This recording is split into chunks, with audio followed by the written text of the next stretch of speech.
Laylatul Qadr kechasi alomatlari quyidagilar. Ushbu muborak kechaning alomatlari ichida quyidagilar namoyon bo'lishi mumkin. Birinchi, Qadr kechasida sokinlik hukm suradi. Atrof musaffo, yorug', xuddi sukunatga o'ralgan yog'duli oy charaqlab turgan kabi bo'ladi. Ikkinchi, osmondagi yulduzlar uchmaydi. Boshqa jismlar qaltis harakat qilmaydi. Kasalliklar paydo bo'lmaydi. Uchinchi, havo mo'tadil bo'ladi.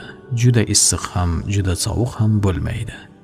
To'rtinchi, ertalab quyosh qizarib, tog'oraga o'xshab, yog'dusi juda zaif bo'lib ufqdan bosh ko'taradi.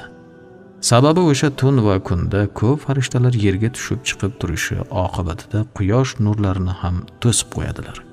Beshinchi, Qadr kechasida yomg'ir, qor yog'maydi. Agarda yog'sa-da, o'ta mayin va yoqimli bo'ladi. Sho'r suvlar chuchuk bo'ladi. Oltinchi, daraxtlar o'z shoxlarini yerga egib turgan kabi ko'rinadilar. Yettinchi, o'sha kuni shaytonlar chiqishiga yo'l qo'yilmaydi. Bu kecha Alloh taoloning amri bilan farishtalar har bir osmondan va Sidratul Muntahodan yerga tushadi. Tong otguncha insonlar haqiga duo qiladilar.